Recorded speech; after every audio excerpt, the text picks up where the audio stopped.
Okay, so I'm going to talk a little bit about backache and how to relieve yourself of backache.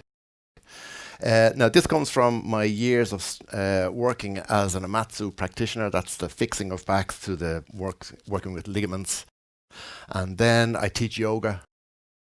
And lastly, then I've begun to study the Alexander technique. And I've just studied it myself, just a personal study, a few workshops here and there.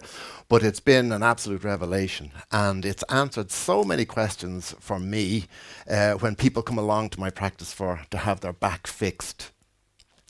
Now, you all had a go at this bag, at feeling the weight of this bag. And some of you said, no, I wouldn't go shopping with that. But you actually do go shopping with it because that's the weight of your head. See, that's the weight of your head. No, there's no head in here. No, it's just sand. But the weight of your head is so important that if your head pitches forward like this, you automatically are swinging this bag all the way forward. So to hold that bag out here like this, you have to have neck ache. And then neck goes all the way down to your mid-back. So I'll ask you a question just to point to your neck. Where is your neck? Just show me your neck. Just there, yeah, everybody is going for the same spot. But really, your neck starts here, comes all the way down to your shoulders, and then comes all the way down to your mid-back.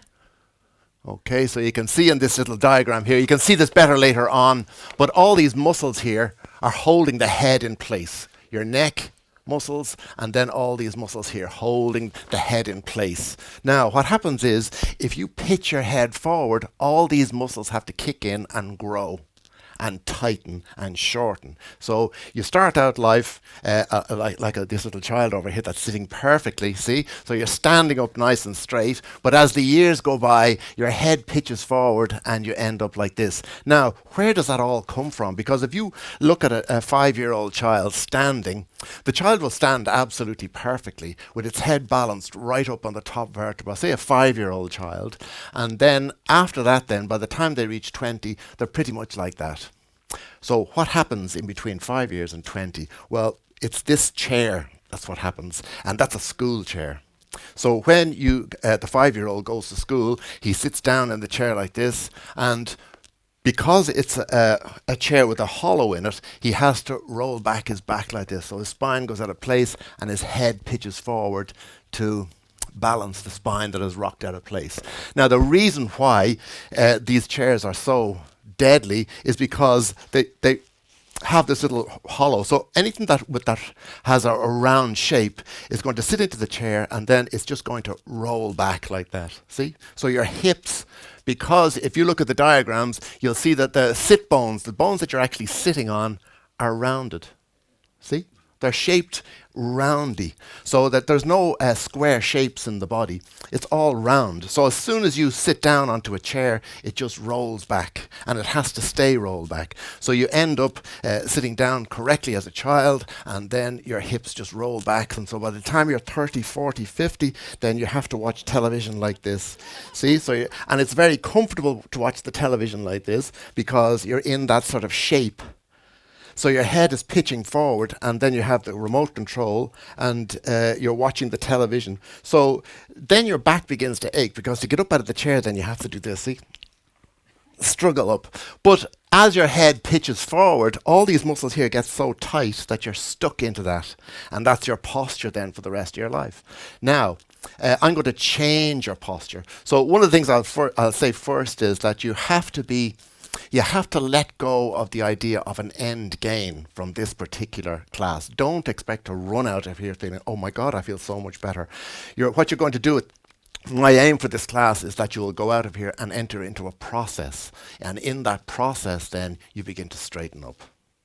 Okay, in that process. Now, the process takes as long or as short as you are willing to go at it to get the spine to come back straight. I've been practicing at my posture roughly for a year.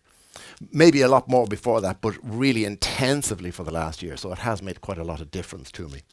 Okay, so when you go to school, then that's what happens. Your spine rocks back, you develop, your spine shortens, your head pitches forward, your shoulders pitch forward like this. So you're in that awful state. Now, as you're sitting there, I just don't want you to move, don't move a muscle now. I just want you to see how you're sitting, because the first thing you have to do is to become aware of the way you're sitting.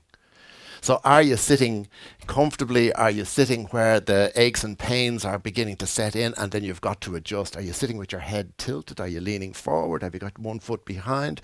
What way are you sitting? Just be aware now of the way you're sitting. Would you say that your spine was straight? Because if you're to study posture, you have to begin to study to become aware. So it's really a mindfulness. This is mindfulness that we're doing now. So mindfulness then will begin to change your body awareness. And as your body awareness changes, then you get better. Now, the thing about your posture as well is nobody is doing anything to you. It's you that's doing it. So if you've got a low back pain, it's you that's doing this to yourself. If you've got shoulder pain, it's you that's doing it. You're doing something with your head. If you've got mid-back pain, your head is doing something awkward. So the next thing that I'm going to get you to do then is just to stand up. And again, just be aware of your posture. What are you doing? Are your shoulders being pulled back? Are you leaning forward like this? Are your knees tight? What way do you feel your feet? Watch what you're doing with your arms. Are they in front? Are they at the back? Are you folding your arms? What's going on? Again, you have to be aware now. Is your head pitching forward? Any comments? Anyone want to say anything? What are you doing? No, that's the thing. What you've got to do now is you've got to really become aware of what you're doing. So if you try and correct it now, it'll just make it worse. So you can't actually correct it. You've got to just fall into your natural pattern. And from that natural pattern, then only there can things change. Okay, so everybody wants to go, whoop, shoulders back. No, it doesn't work because you just get bored doing that and then you go, ha.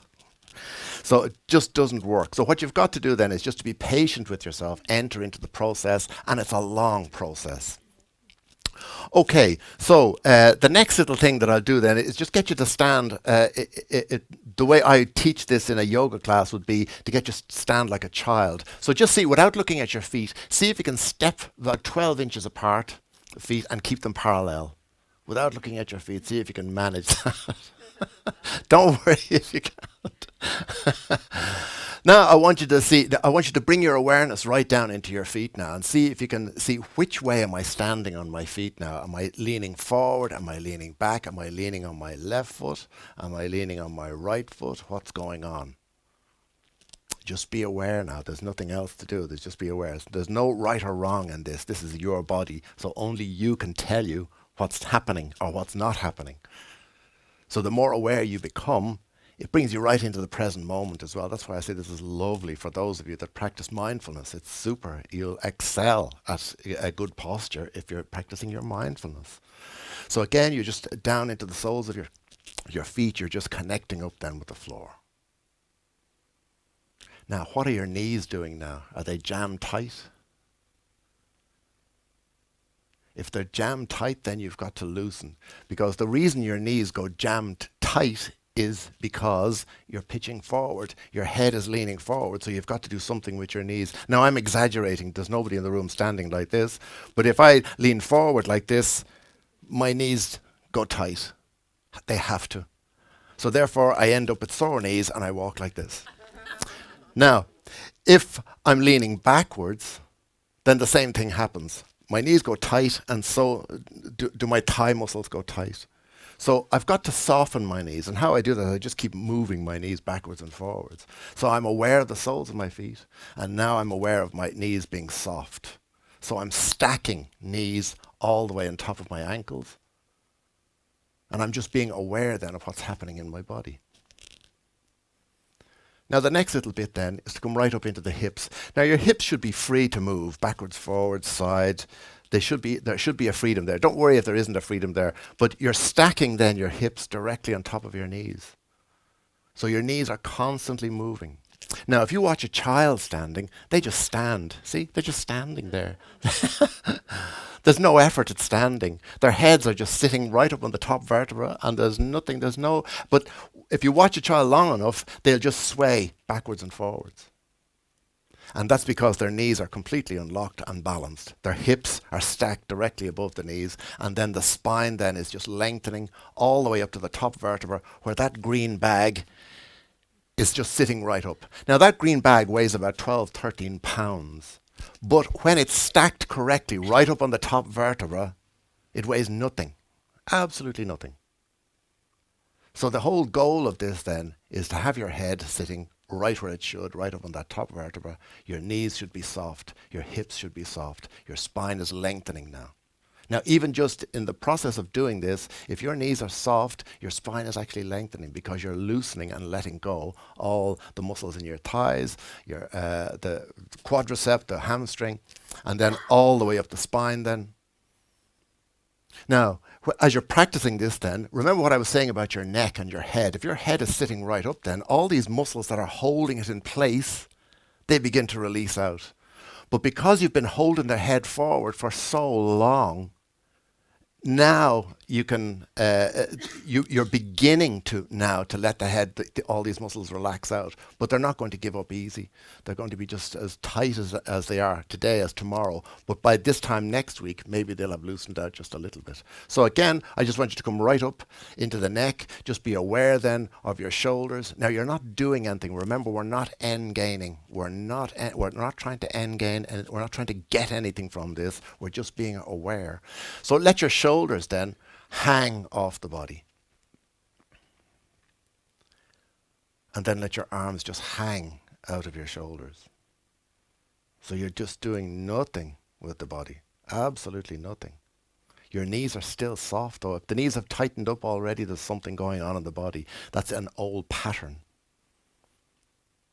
So you're breaking this old pattern just by lengthening your spine.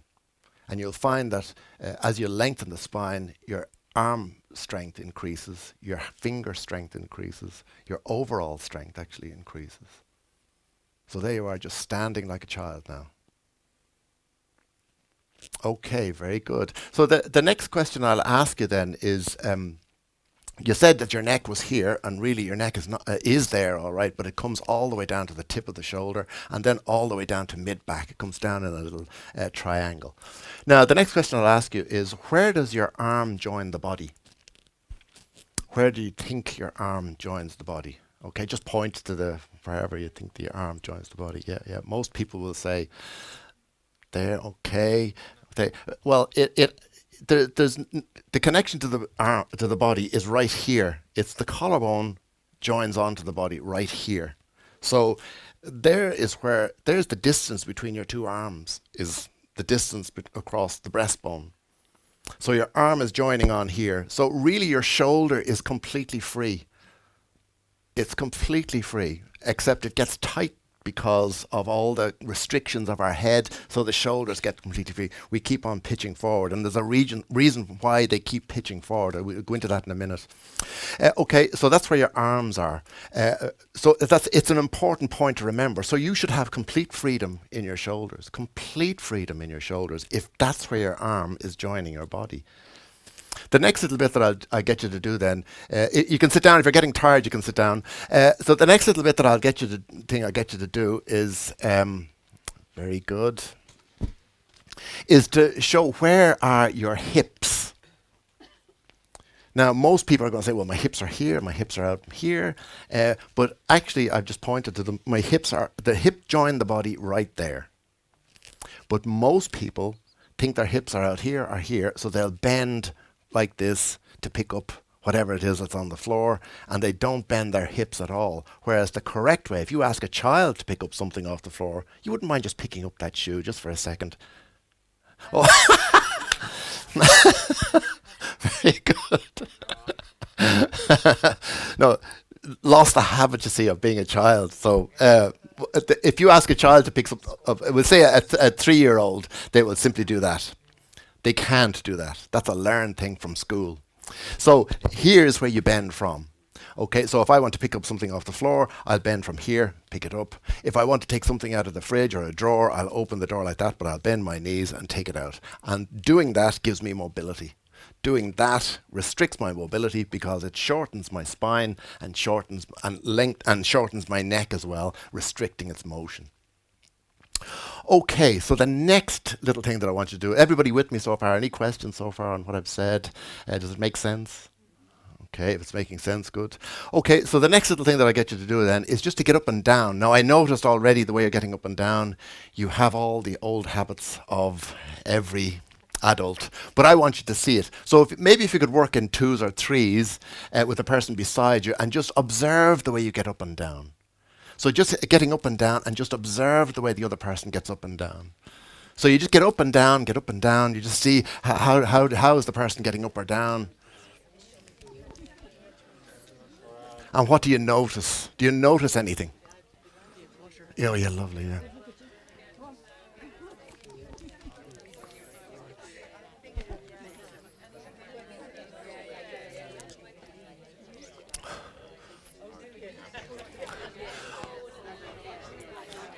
Okay, very good. Any observations? Any observations at all? That's right. And that's right. And you stretch your neck like that. Very good. Good observation. That's the way everybody does it. And everybody in the room that I could see, everybody in the audience was doing it incorrectly. Well, the way you were doing it was this. Everyone does this. You put the head forward like that, and then you sit down and you fall into the chair like that. Now, then you're getting out of the chair was pretty much the same. You put your head back like that, and then some of you did that, some of you did that, and then you came forward, and then some of you got to here, and then you went, see, and that was you out of the chair. Now, you're using your leg muscles, number one, you're using arm muscles, and then you're whooshing yourself out of the chair. Now, if you want good posture, watch this. This is how you get out of a chair. You keep the neck long. The head doesn't move. Remember, you're slinging that bag around the place. If you throw your head back, that bag, so it's hitting the back of your neck. So if you have neck problems, that's what's doing it. That bag is slinging back like that as you sit down and get up. Now, the first thing is, when you sit down, you bend your knees. Okay, so I'm going to bend my knees coming down, but I'm keeping my head in the one position. See? So I'm down. There's no falling into the chair.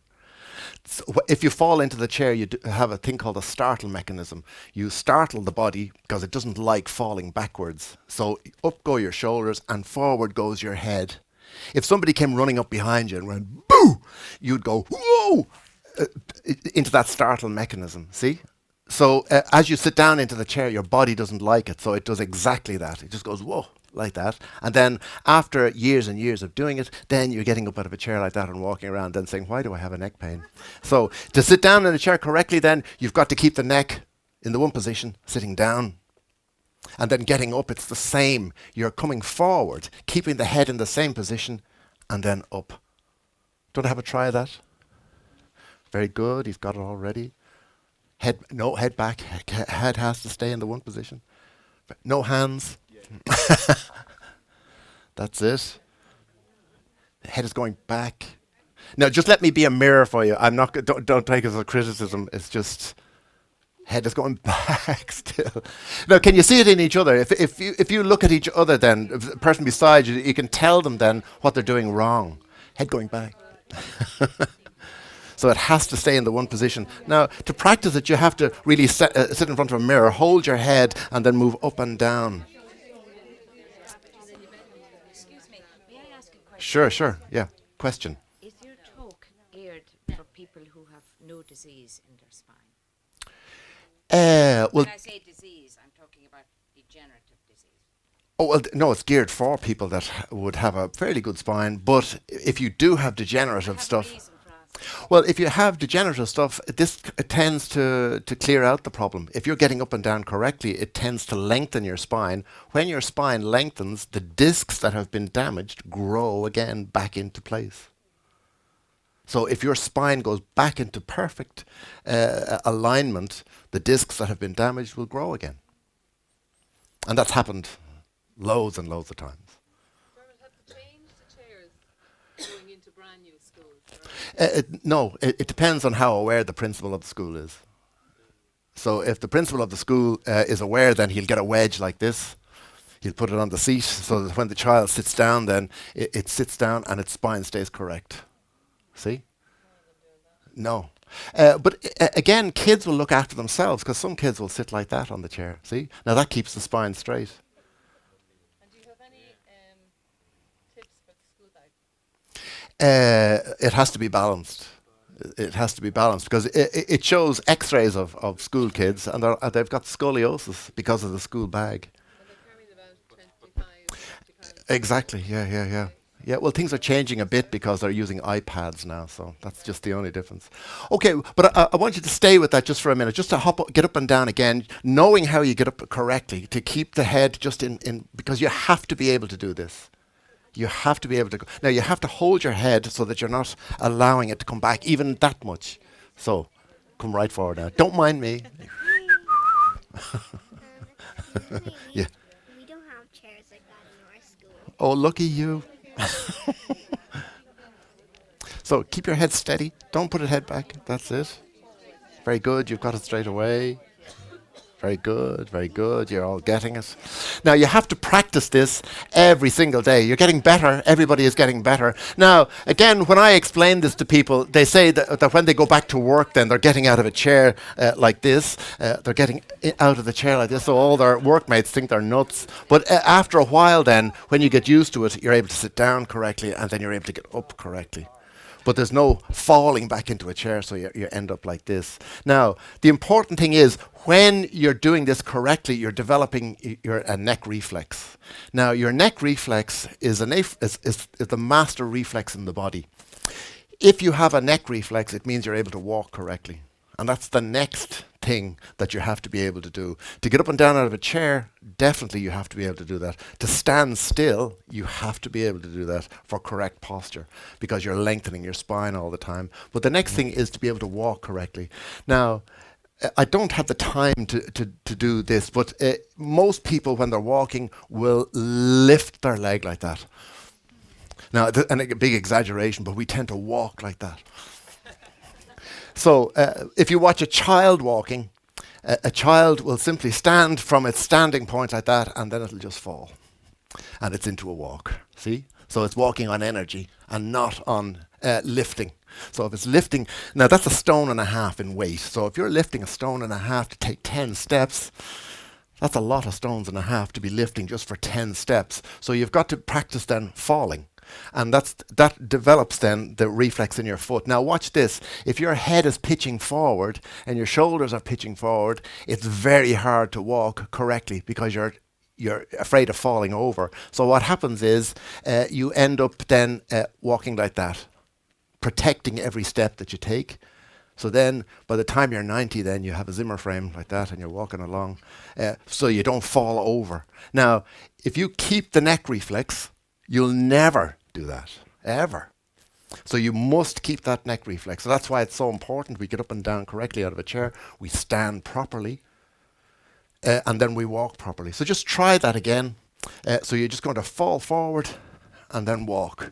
Now you let the reflex in your foot kick your foot forward.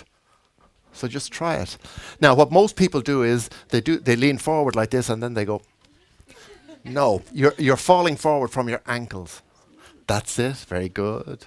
Very good. So you just fall forward from your ankles. Now without... Falling. That's it. Very good.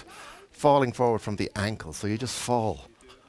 And then feel the reflex kick in. You fall. Feel that reflex. Fall.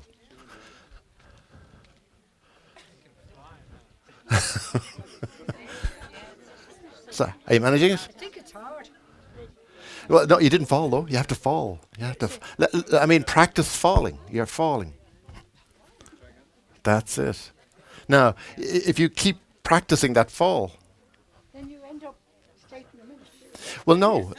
Remember, it's a process. There's no end gain. We're not looking for an instant result. If you do that, it's mad. So you have to really just enter into this process. Be aware of what's going on in your body. So if your body is relaxed like a child, go from that standing child pose, and then you just fall forward. Your feet will, the reflexes in your feet kick in. Have you got that? Can you experience that? Have you all experienced that? Can't fall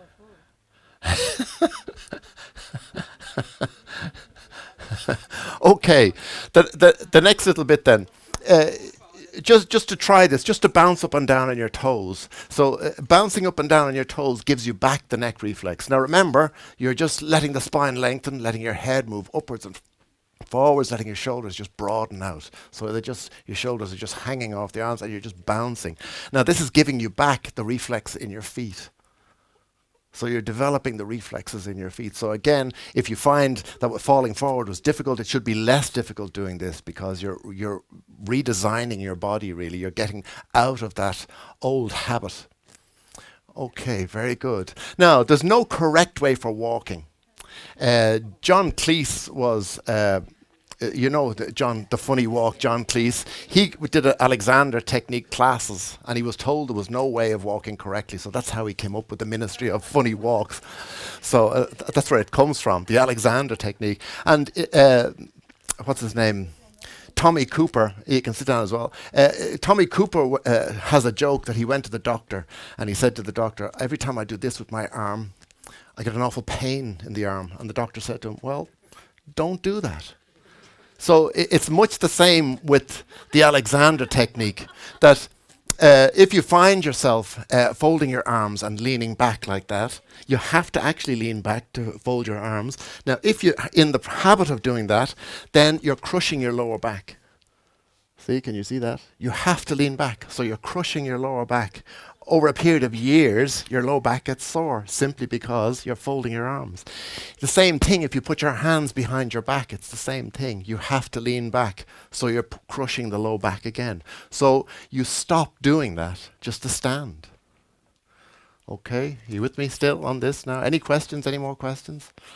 So the spine is lengthening all the time. All you have to do then, that's the first exercise I would give you to do then, is just standing like a child. That's number one. So you're just softening the knees, connecting up. You're practicing mindfulness now. Softening the knees, softening the hips. Now you give yourself directions.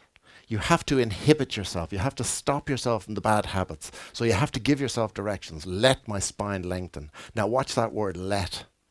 It's not lengthen my spine. It's let my spine lengthen. I'm not doing anything. I'm not looking for an end gain. I'm just telling my spine, this is what I want you to do, and it will do it. And then the next direction you give yourself is, let my head move upwards and forwards. So I'm not going to lift my head up. I'm not doing that at all. I'm just letting my head sit there, but it's following my directions. So even as you're falling asleep at night, you're resting in bed, all cuddled up, you give yourself those directions. Let my spine lengthen, let my shoulders broaden out, and let my head move upwards and forwards. Okay? So your body follows those directions, but you have to keep after your body, otherwise it won't do them. So let's just do one more little activity then. I'm going to get you to sit as tall as you can. So just actually lengthen your spine. I want you actually to do it this time. So lengthening the spine. And then I just want you to come forward then and rest your arms then on your knees. Now, with as straight a spine as you possibly can. And then lifting yourself up from the base of your spine, come back up again. Nice straight spine. So see, do you feel a little bit taller this time? Okay, let's take it forward again. So resting again, nice straight spine. And this time I just want you to slump. Just let your arms go all the way forward. Slump, slump, slump. And then again, lifting yourself up from the base of the spine. Bring yourself all the way back up. Nice and straight again. Now, it's a good practice to do because you're stretching the spine with this one. What's our time? Okay. So to continue on from there, then that's a practice that you can get into, is just doing that slumping, because most people, when they sit down and they try to pull their shoulders back, they just automatically go into a slump, and that's actually what you're just continuing that slump, but you're stretching the spine as you're doing it. Okay, so the next thing that I'll get you to do then is I'll actually get you to roll out your mats. I hope we have enough space. Now I'm going to demonstrate what I want you to do. So I'm just going to lie on the floor. Oh, damn. I'm just going to lie on the floor. Am I still on? I am, yeah. Now I'm going to bring my feet up to stand. And then I'm just going to, number one, I'm just going to lift the hips all the way off the ground. It's a yoga posture. But the reason I do this is I strengthen the hamstring muscle at the back of my thigh. I strengthen the buttock, which you absolutely need. And then I'm strengthening my lower back as well. So as I lift up the hips, I'm pushing them up as high as I can go, holding it for a second or two, and then just releasing, coming back down. Now, as I'm coming back down, I'm placing each vertebra right back down onto the ground. And I'm really aware of that vertebra, okay? That's the first bit. And then the second bit then is I'm rocking my hips forward like this. Can you see that? And then I'm relaxing. Rock forward, and then I'm relaxing. Now, the action of this is actually stretching my spine. So it's pulling my head forward. So I'm getting into that habit there. Now, this is actually a great exercise to lengthen the spine. So I'm just rocking gently like that. All I'm doing is tilting the hips forward and relaxing. Now, you can do it as slowly or as quickly as you want. But the first exercise, you're lifting the hips all the way up. So you're taking each vertebra off the ground and then slowly coming back down again. But you're like pieces of Lego. You're putting the spine all the way back down onto the ground again and relaxing. Okay, don't have a go at that. So roll out your mats.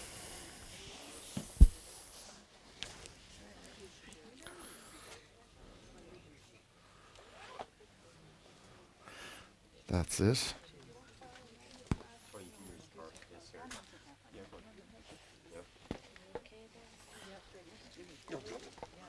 Okay, so the first exercise then, you're just lifting up the hips. And you're lifting them. Now, as slowly as you can, as high as you can then. And then hold it for a second or two, and then just slowly put each vertebra back down onto the ground again.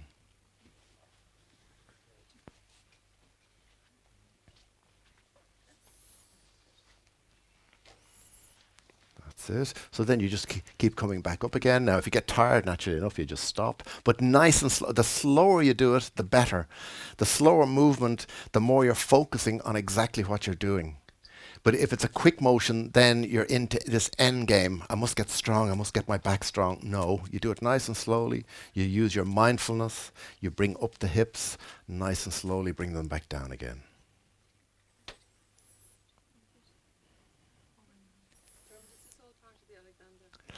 No, this is a yoga posture that I. Well, a lot of it would be Alexander. Yeah. Well, it's not just Alexander. It would be mix 'em, gather 'em of everything that I've learned, really. You know. Yes, this is the half bridge posture. Well, it's a version of the half bridge. It's my version of the half bridge. So you bring the hips up as high as they can go. Now, nice and slowly, and then putting each vertebra back down onto the ground again. Very good. And then again, bring the hips back down, and then we'll do the second part of the exercise where you're rocking the hips forward. So you're pushing the hip forward and then relaxing. Now, push the hips forward. Now, my version of the hip going forward is like as if you're pushing your tummy out. And then you simply relax. No, the other way. That's it. And now relax. That's it. So, and you don't pull back the hips. You just push them forward and then relax. And they'll just go back in. Now relax. Now push forward again and relax. Now, if you find this very difficult to do, it just means that your lower back has tightened. Yeah. Just explain again, I'm having difficulty grabbing this concept. Okay, everybody does. This is the most difficult exercise that I've ever taught. So you're pushing the hips forward. That's it. And now relax. And then push forward again. That's it. And relax. Yep. Now, as you do it quicker and quicker, then you have that rocking motion. Now, that's really lengthening the spine. It just gives that. It's the one exercise that I find that most people will tell me, God, this is great. This is fantastic. My back is much better having done this exercise. No, I have lower back pain just in there, and I feel that when I'm pushing down. Do you think I should just go with it? Or We just go gently. Just go even more gently. okay. I mean, remember, it's not no end gain. We're not looking to fix it. So we're just giving a way out for the spine to lengthen. So there's another exercise that I'm going to do now at the end for about 15 minutes of a relaxation. But all you're doing is rocking the hips forward and then relaxing. Now you're bringing your hips back. I want you to push forward and then just relax. That's it. Push. No, it's going that way. I think that's what I was doing as well. That's what I was doing at first. Have you got it? That's it. And just relax. Now, if you relax quickly, your hips should just go boom, back into position. Yeah, I'll do it again for you. I'll show you if you want to have another look and just watch me doing it again. Can you do that sitting? No. Well, you could do a variation of it, I suppose. But okay, so what I'm doing is I'm just pushing my hips forward, so like that. So push forward. And now watch the action of my head. My chin tucks in because my spine has been pulled down. And now I'm just relaxing my hips. Push forward. Relax. Push forward. Now watch. So this is what I'm trying to do. See, so my head is nodding now, but I'm not nodding my head. It's that action that's moving my head. Can you see that? Have a go. Can you do it? No, you're lifting your hips. No, don't lift your hips at all. Rock the hip forward. No, you're rocking back. The hip comes forward. That's it. Now relax. That's it. Right. So it has a dragging effect on the upper spine. So that means it's lengthening. So your disc space is getting better and better.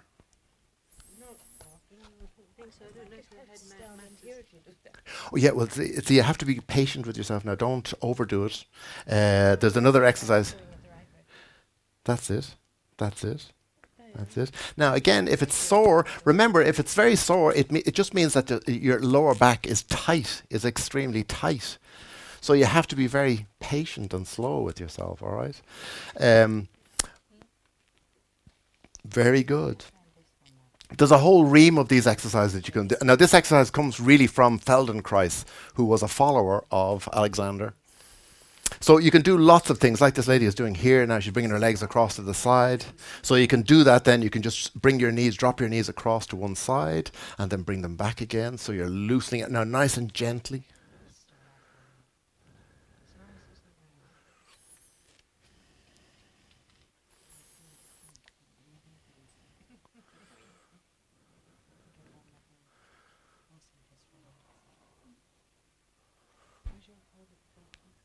Very good.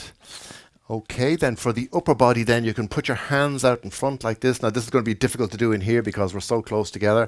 And then you just let your body come over to the side. Now, you keep both arms dead straight and you try and touch the floor at the side. So you're really working the spine, but you're going to be belting your neighbor.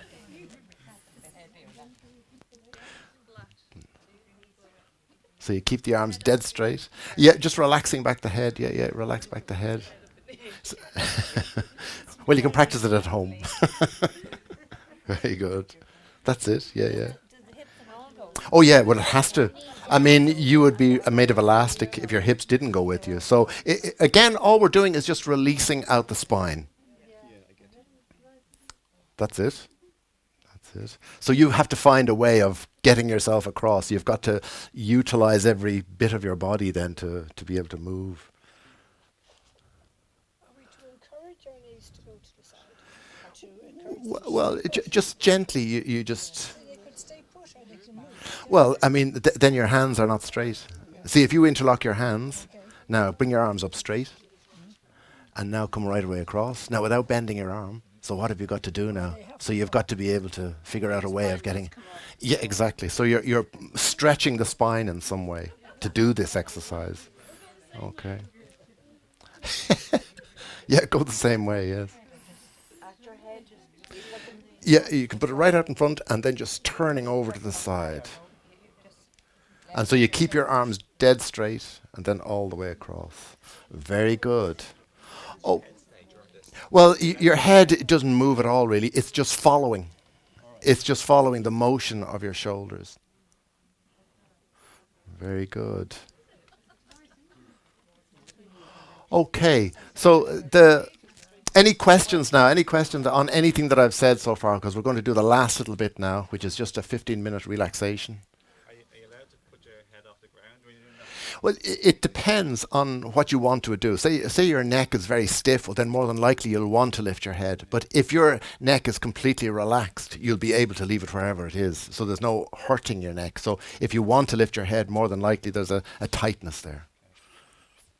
Okay. Do you want to leave it on a small cushion or something? Yeah, well, what I'm going to do now, you could, yeah, of course, yeah. If again, remember your body is adjusting. So you're adjusting your body all the time, so bit by bit. So you have to use whatever prop that you need. So if you need a little cushion behind your head, that's what you do. So you're not putting a strain. The last thing you want to do is strain your neck.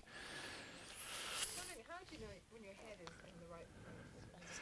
Well, when you don't have when you're able to walk around and able to stand correctly. I mean, if you got your really, it's somebody telling you. You can ask them, "Am I standing straight?" And they're going to tell you, "No, you're not. You're doing this, or you're doing that." Most people think they're straight when they're doing that because their head is forward, they're leaning back, and they feel they're balanced, but they're not. So you've got to really have a mirror. That's how Alexander did it. He kept mirrors everywhere, so he used to see himself standing up straight. So he corrected his throat problem, and then asthma disappeared and all that sort of thing when your spine lengthens. So your spines are lengthening now. Now the last little bit, if you really want to lengthen your spine, is a little relaxation that you can do every day. So you need a few books behind your head. If you can, there's books, boxes of books here. So if you could grab a couple of books, put them behind your head. Now the reason for the books behind your head is so that your head is not falling back like that it's actually following the curve of your spine. About 3 fingers of, when you're at home, put about 3 fingers of books behind your head. Okay, so are we all ready? Do we all have some sort of a book or something behind your head? Okay, so this is an exercise then that Alexander himself would have given pretty much every one of his clients to do. So that'd be too high. However, it'll do for today. Okay, so are we all ready? So I get you all just to bring your feet up to stand. That's the first thing. Now your hips should be shoulder width apart, or your feet should be hip width apart. So they shouldn't be falling in or falling out. So your hips are going to be, your knees are going to be steady. They're not going to be falling in or falling out. It's best done with your eyes open, but if you feel like closing your eyes, you can do that. Now, I'll come around to a few of you. I can see a few of you are really tilting your head to one side, so I'll just come around and make a small adjustment with some of you. So what we're doing now, this is an exercise that you can do every day. If you want to lengthen your spine and strengthen your spine, this is what you do. So you're just visualizing now. You're just going to visualize. And the first part of the visualization is just visualizing your knees going all the way up to the ceiling.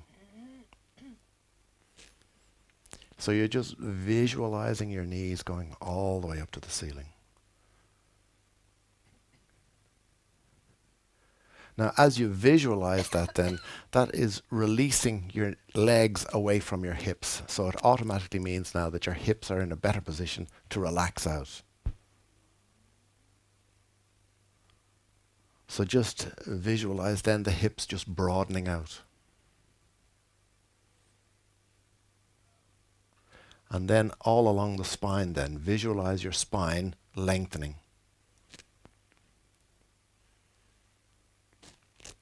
So really visualize your spine just lengthening, lengthening, lengthening. And whatever way you can, visualize that spine of yours just lengthening, your head going right through the wall, whatever it is.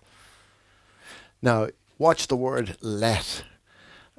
let my spine lengthen. That's the direction that you're giving yourself. Let my spine lengthen. So it's not get up there, lengthen spine. It's nothing like that. You're just telling the spine or giving it a direction, let my spine lengthen or allow my spine to lengthen. And then the next little bit then is coming right up into the shoulders. So then your shoulders, let your shoulders just broaden out.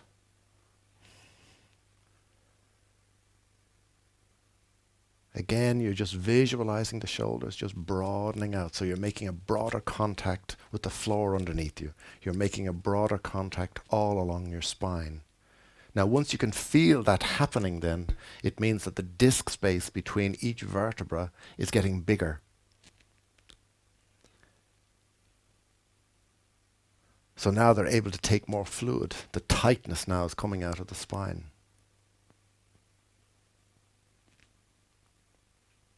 And then on into your head then, let my head move upwards and forwards.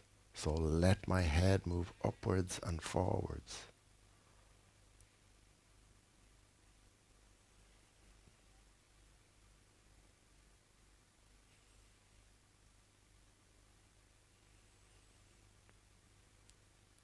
So all the time you're aware now of your spine lengthening. And again, this is great for your practice of mindfulness.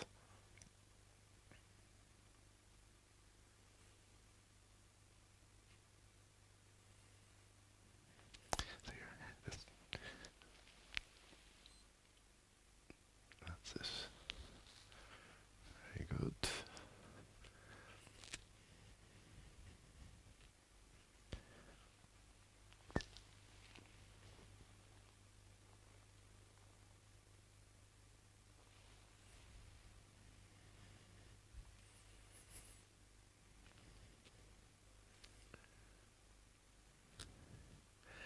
So keep giving yourself permission for the body to lengthen from the tips of your toes to the right up to the top of your head. You're just allowing the body to lengthen. Your shoulders just broadening out, making a broader, deeper contact with the floor. Your arms then, let them lengthen. And be aware then of the connection between your arms and the floor. Let your fingers then go all the way down to the end of the room.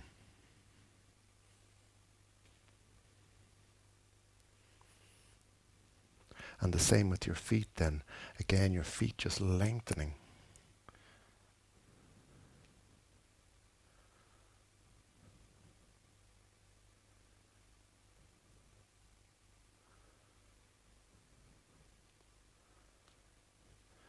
Now, if you're staying in the one position all the time, it might be just a bit uncomfortable. You can always move a little bit. There's no restriction on your movement. You can stick out a leg and whatever, shake it around a bit and then come back into the position again.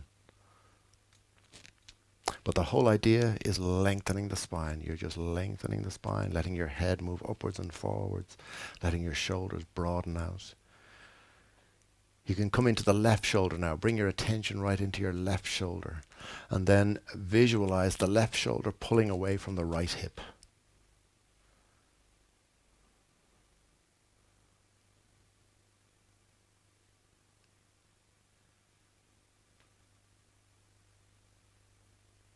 And now come into your right shoulder. Visualize the right shoulder pulling away from the opposite hip. So your spine is just lengthening and lengthening. Now, doing this every day is what makes the difference. You all have a choice now. There's no right way to walk. There's no right way to sit. It's all about choices. So if you're choosing then to pitch your head forward, then you're choosing neck pain.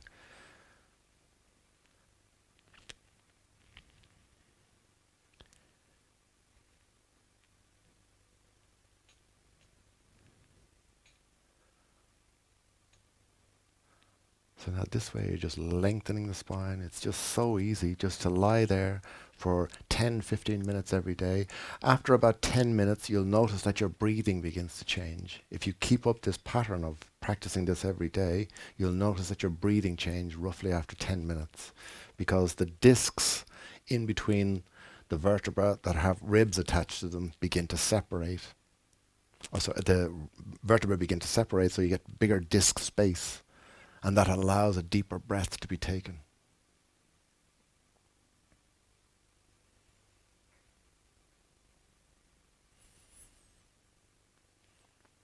And really, to do this, you have to be present. You have to be alive right now.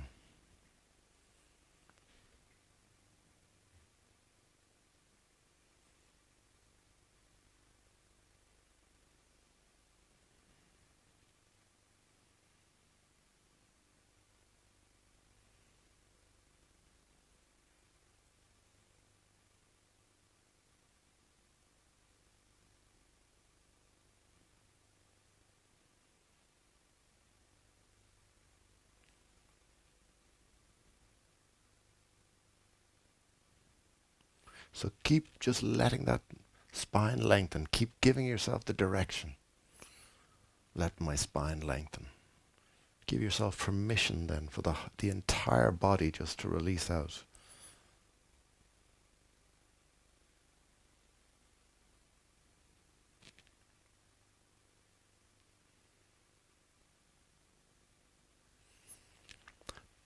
Let your shoulders broaden out. Feel that deeper contact underneath the shoulders, all along the spine. And then again, let my head move upwards and forwards. Now you're not doing it. You're just giving your body the direction. Let your body then follow the directions.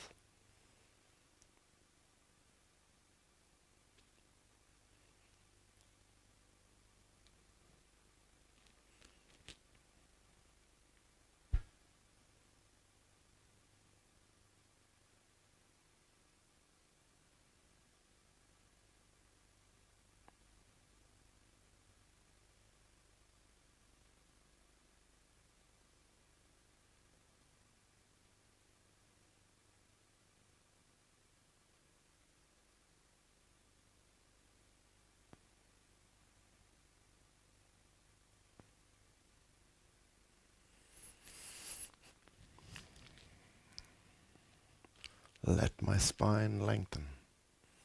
Let my shoulders broaden out. Let my head move upwards and forwards.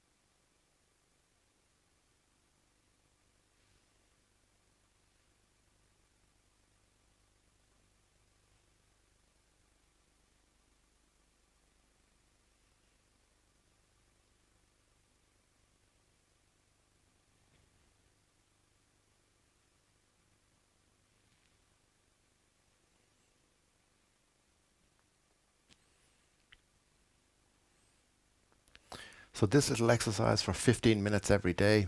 If you can. If you can't, 10 minutes. And if you can't do 10 minutes, well then 5 minutes. And if you can't do 5 minutes, well then you just have to put up with your bad back and your sore neck. It's better actually on a hard surface. If you do it on the bed, no. Because your spine goes into all sorts of different shapes then in lying on the bed.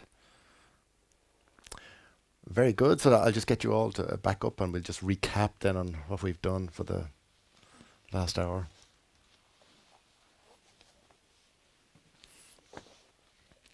Okay, you can actually stay where you are if you want. Okay, so just to recap then, the exercises that I've given you, I think they're very good to help you. So the first one was just standing like a child. I call it just standing child pose. So you're just connecting your feet to the floor. being aware of your ankles and the movement of energy in the body. Are your ankles pushing you out to one side? Are you stepping heavily on one foot? Just be aware of that. And then come into your knees, keep your knees soft, let the spine lengthen, stack your hips on top of your knees, and then just give yourself those directions. Let my spine lengthen, let my shoulders broaden, let my head move upwards and forwards. Simple. And then you just do it. You're standing like a child then. But because of those directions, your body is actually following that. So eventually then you begin to stand like a child. Now the second bit then is getting up and down out of a chair. You really have to practice this and practice and practice it. You keep the head steady, sitting down. Come as far forward as you want. Sit down. You cannot fall into a chair. Well, you can, but it's going to hurt your back. It's shortening and tightening your lower back. And then coming out of a chair is pretty much the same. You come up.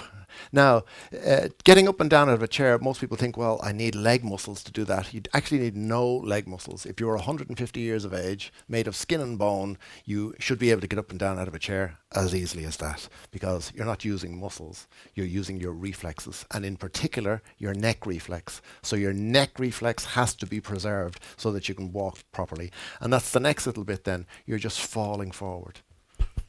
You're falling into the walk. Watch a child moving. They'll fall into the walk. They will never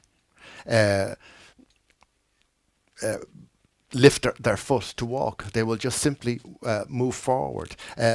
They'll follow their eyes, really. If they see something, a toy on the floor, they're like that onto so they're falling into the walk all the time. There's a new way of running called energy running. You can Google this, and it's all what I'm talking about now. So they're not lifting their leg, they're just tilting forward, falling all the time. So they're as if they were running up a hill all the time. They're just falling, but it's their reflexes that are moving them.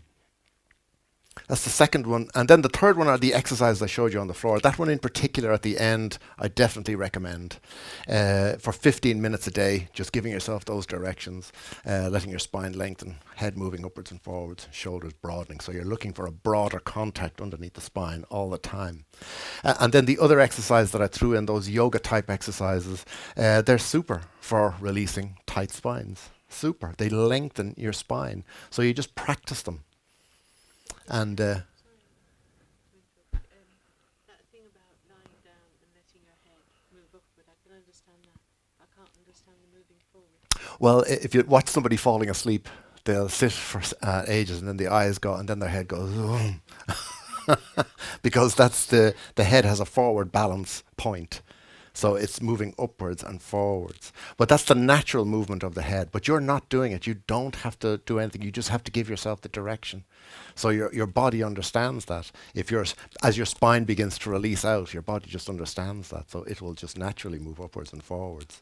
So, It won't fall because you're lying down. but it will. Even though, and as I was saying, even as you're falling asleep at night, give yourself the direction. Let my head move upwards and forwards.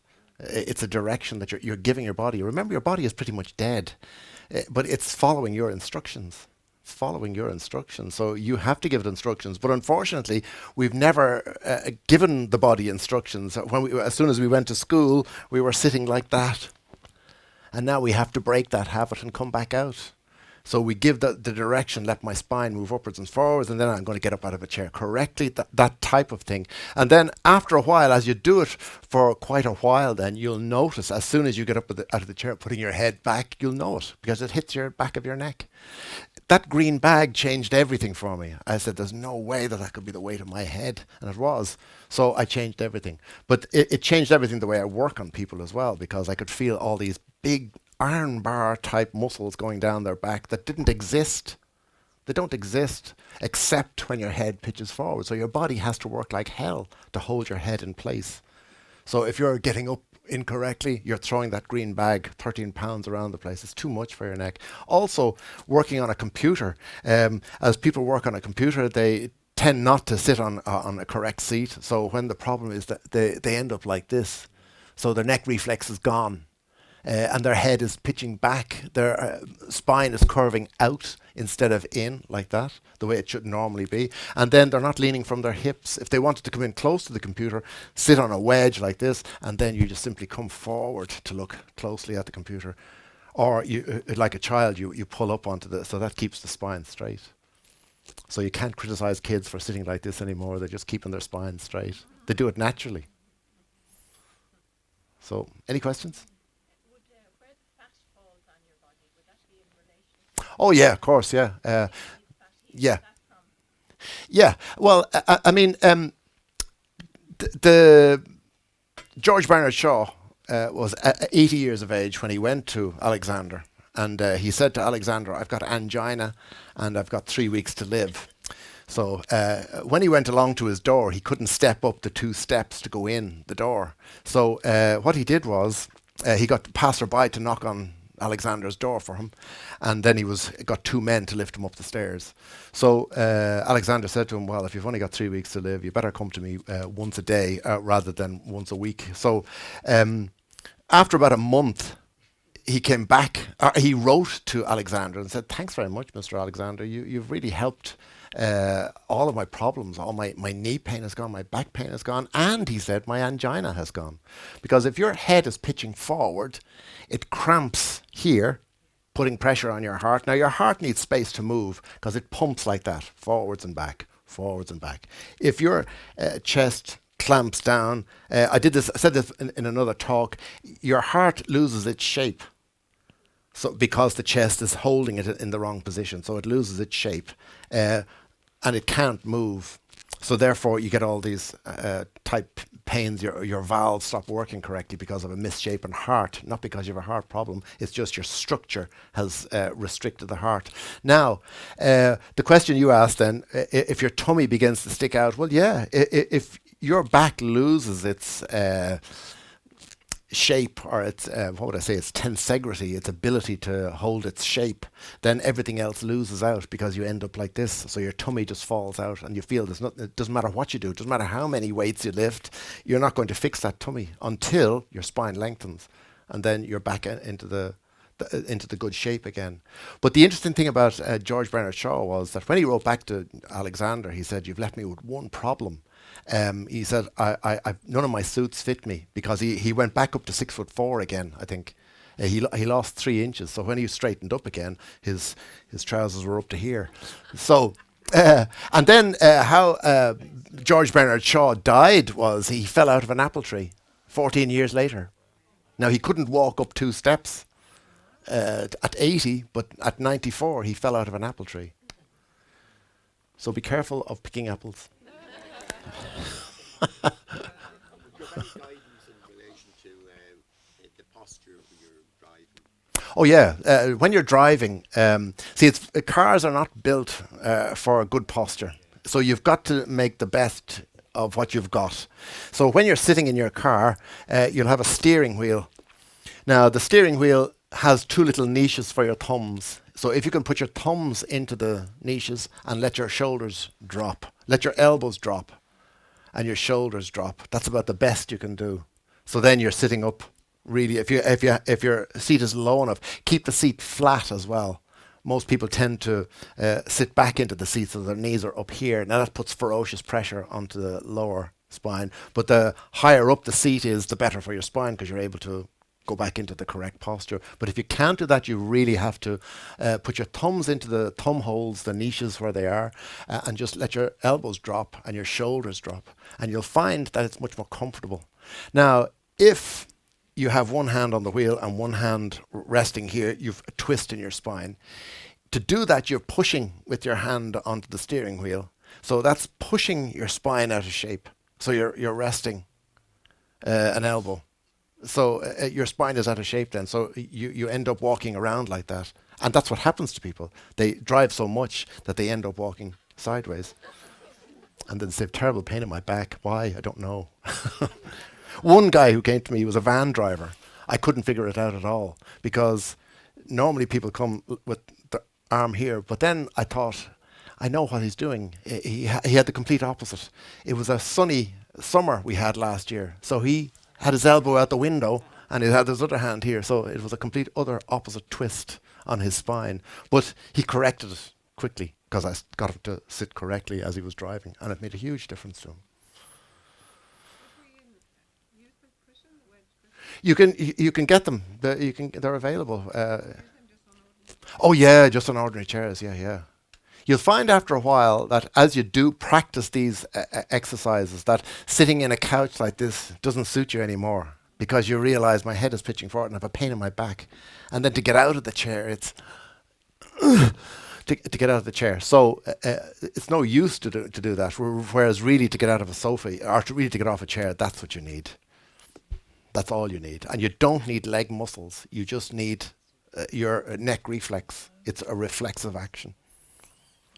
So if to prove that, if I move my legs backwards and forwards like this and then try to get up, now if I use my legs will stop and then I'll get up. But if I just keep them going like that, lean back and then come forward and stand up, my legs keep moving as I'm coming up. And I'm just doing that to show you that I don't use leg muscles, I'm using a reflex.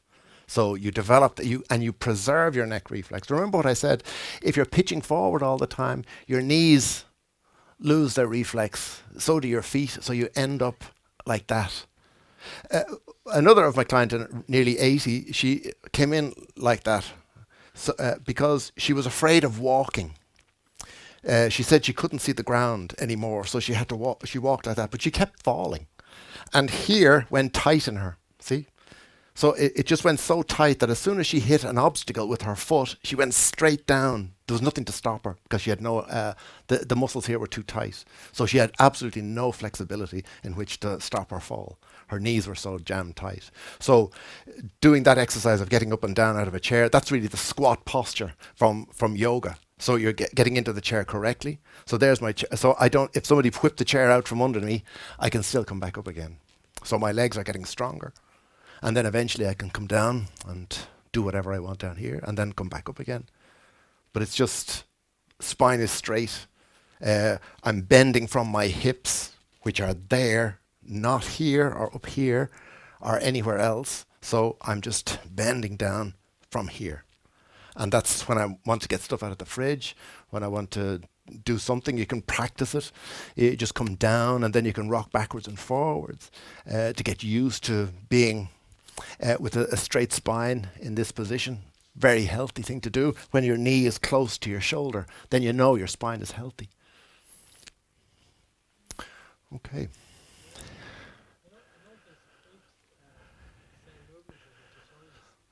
Thanks very much.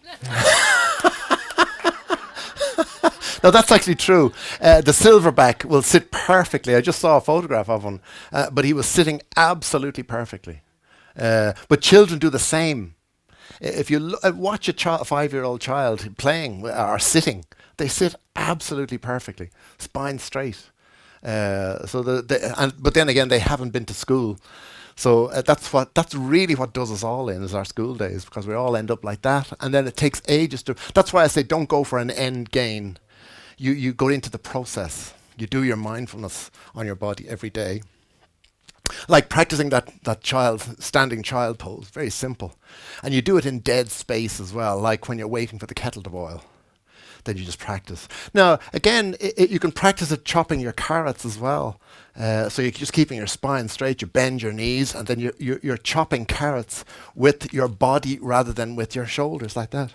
See, my knees are damn tight to chop or saw bread. All right, I have to finish now, do I? Okay. Oh, sorry. What about squatting when it comes to the toilet? Oh yeah, well, again, the way we were built, the way the Creator made us was to squat. So to use have a proper bowel movement is that, because that's releasing the bowel, the large intestine. It aligns inside the large intestine, so you're clearing out the entire body. But if you just sit down, you're not releasing anything. So you're actually gumming up the body. So to squat is a very good and healthy thing to do. It's clearing out the whole body.